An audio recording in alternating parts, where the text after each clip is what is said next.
Apakah kamu pernah dianggap kekanak-kanakan padahal umurmu udah nggak muda lagi? Atau mungkin kamu sering merasa diremehkan di kantor, di keluarga, bahkan pas ngobrol sama gebetan? Nah sob, ini adalah masalah besar. Karena di dunia yang kompetitif ini, cara orang memandangmu bisa nentuin masa depanmu. Mulai dari karir, hubungan, sampai kepercayaan orang lain padamu.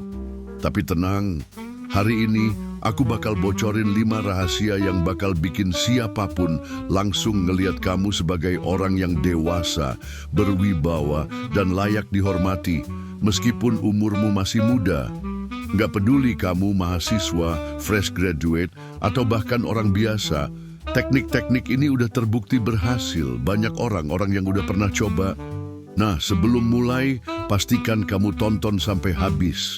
Karena poin nomor 3 adalah kunci utama yang sering dilupakan orang, dan itu bakal bedain kamu dari 95% orang di luar sana.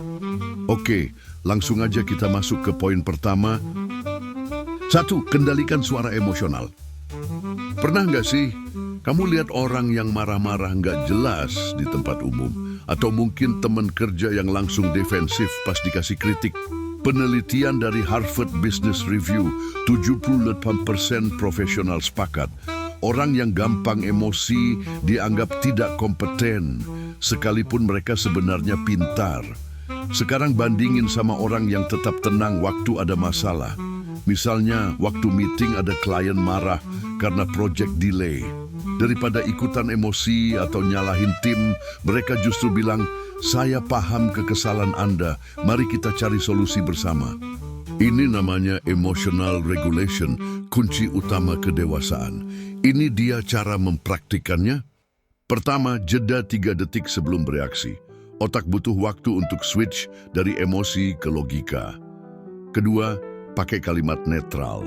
Ganti "lo salah" dengan "mungkin ada miskomunikasi di sini, bisa kita klarifikasi?" Ketiga, rekam diri sendiri. Setiap kali kamu mau marah, tanya, apa reaksi ini bikin masalah selesai atau malah bikin aku kelihatan lemah? Ingat, bukan berarti kamu nggak boleh marah, tapi orang dewasa pilih waktu dan cara yang tepat untuk ekspresikan itu. 2, bicara itu bukan untuk didengar, tapi untuk dipahami. Kita ambil contoh cerita si Andi, seorang karyawan di startup. Setiap rapat, dia selalu aktif ngomong panjang lebar. Tapi anehnya, bos justru lebih memperhatikan rekan kerjanya yang jarang bicara. Saat orang itu bicara, langsung to the point, padahal cuman beberapa kata. Kenapa bisa begitu? Ternyata menurut penelitian LinkedIn, 65% atasan lebih suka karyawan yang bicaranya jelas dan terstruktur. Di dunia kerja, waktu sama dengan uang. Nggak peduli seberapa banyak kamu ngomong, yang penting, apa intinya, apa yang harus dilakukan. Ini dia 3 teknik supaya omonganmu langsung nempel di pendengar. Teknik pertama, ada point, example point. Agar pembicaraanmu mudah dimengerti, pakai rumus sederhana, poin sama dengan poin utama. Example sama dengan contoh konkret, poin sama dengan penegasan ulang. Dan begini contoh untuk mengaplikasikannya. Poin sama dengan kita perlu ganti strategi marketing. Example sama dengan tadi aku lihat kompetitor bisa dapat 10.000 leads cuma dari video pendek di TikTok. Poin sama dengan, makanya aku usul kita fokus ke TikTok tahun ini. Dijamin, bosmu langsung paham dan gak bingung. Teknik kedua, kurangi kata anu, kayak gitu. Kebiasaan pakai filler words atau kata sisipan yang gak penting. Bikin kamu kelihatan gak siap atau kurang percaya diri. Tipsnya, rekam suara pas latihan presentasi. Hitung berapa kali kata keluar. Latihan bicara pelan-pelan, ambil jeda sebentar kalau butuh waktu mikir. Orang yang bicara dengan jeda terkesan lebih pintar daripada yang banyak gunakan kata sisipan yang nggak penting. Teknik ketiga, sesuaikan gaya bicara dengan lawan bicara. Jika ngobrol sama bos atau dosen, pakai data dan angka. Contoh, kalau kita investasi di ads, ROI-nya bisa 3x dalam 6 bulan. Ngobrol sama tim, pakai bahasa sederhana plus motivasi. Contoh, kita bisa hemat waktu 2 jam per hari kalau pakai tools ini. Intinya, komunikasi yang baik itu bukan soal banyaknya kata, tapi seberapa jelas pesannya. Kalau bisa bicara 1 menit, tapi langsung dimengerti.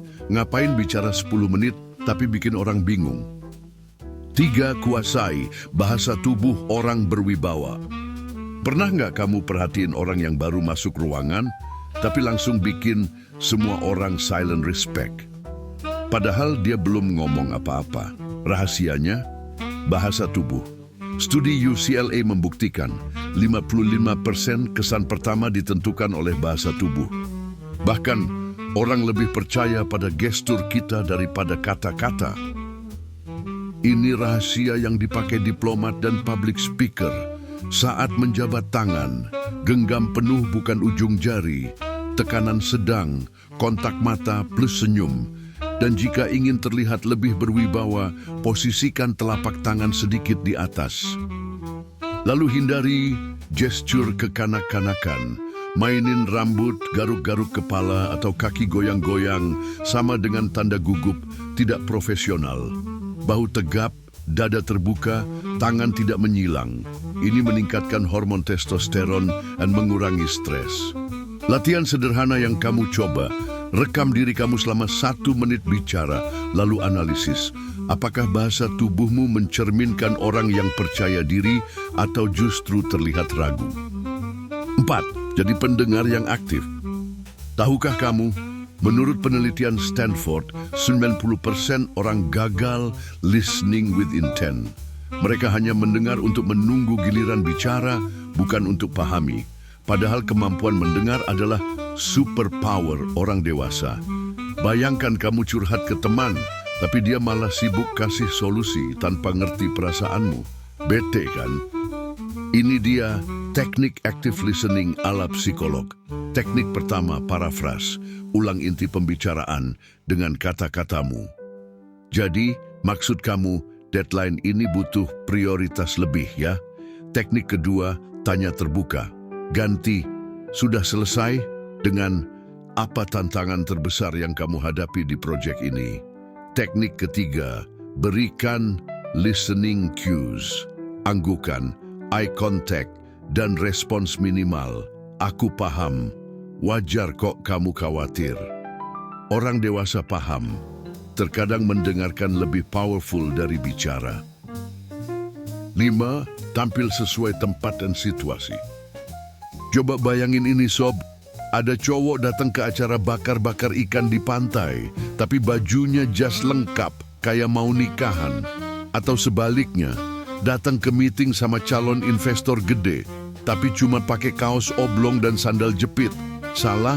Enggak juga sih, tapi orang pasti mikir, nih orang bisa baca situasi enggak sih? Itu yang namanya enggak sesuai konteks. Di dunia kerja dan kehidupan sosial, orang yang bisa menyesuaikan diri dengan tempat dan suasana akan dianggap lebih dewasa dan bisa dipercaya. Bahkan menurut survei LinkedIn, 73% orang percaya kalau tahu situasi dan tahu cara bersikap itu tanda kedewasaan yang tinggi. Nah, ini beberapa cara biar kamu nggak saltum alias salah kostum atau salah gaya. Yang pertama, menyesuaikan gaya bicara dan sikap. Kalau ngobrol sama atasan, apalagi yang senior, pakai bahasa yang lebih sopan dan jelas. Nggak usah kebanyakan guyon kalau nggak deket-deket banget. Tapi kalau lagi bareng anak-anak tim atau teman sebaya, bisa lebih santai, asal tetap sopan. Contoh, ngobrol sama bos. Pak, menurut data, strategi ini punya potensi ROI 20%. Ngobrol sama teman tim, bro, kayaknya kalau kita ikutin cara kompetitor, bisa dapat lebih banyak leads deh. Intinya, pahami siapa yang lagi diajak bicara. Kedua, berpakaian yang tepat. Nggak perlu mahal tapi rapi dan sesuai situasi. Misalnya, interview kerja, pakai kemeja, celana bahan, dan sepatu tertutup. Nongkrong santai, kaos bersih dan celana jeans juga oke, asal nggak lusuh. Kalau ragu, lebih baik sedikit lebih rapi daripada terlalu santai. Karena penampilan itu bukan soal pamer, tapi soal ngasih respek ke orang dan acara yang kita hadiri. Ketiga, etika digital juga penting. Jangan samain gaya ngetik di WA grup tongkrongan sama saat kirim email ke HRD atau klien. Ini contohnya, gaya santai. Bro, udah gua kirim tuh ya. Gaya profesional. Selamat sore, Pak. File laporan sudah saya kirim via email. Mohon dicek ya. Gaya komunikasi yang beda tempat, ya beda juga caranya. Jangan dicampur-campur. 4. Jangan kehilangan diri sendiri. Menyesuaikan diri itu penting, tapi bukan berarti kamu harus pura-pura jadi orang lain. Jadi versi terbaik dari dirimu yang tahu kapan harus serius, kapan boleh santai. Kayak air, dimanapun ditaruh, dia tetap air, tapi bisa ikut bentuk gelasnya. Intinya, kalau kamu pengen dianggap dewasa dan dipercaya orang, belajar baca situasi itu penting. Nggak cukup cuma pintar ngomong atau punya skill, tapi juga harus bisa tahu kapan, di mana, dan gimana caranya tampil tepat. Karena kadang bukan soal apa yang kamu bawa, tapi gimana kamu membawakannya. Nah sob, itu dia 5 rahasia yang bakal bikin kamu menjadi lebih dewasa dan siapapun respect sama kamu. Sekarang pertanyaannya, mana yang bakal kamu terapin dulu? Tulis di komentar dan kasih tahu aku, apa tantangan terbesarmu selama ini biar terlihat dewasa? Oh ya, buat kamu yang baru pertama kali di sini, aku selalu share tips peningkatan diri dan menjadi pribadi yang lebih baik. Klik subscribe sekarang dan sampai jumpa di video berikutnya.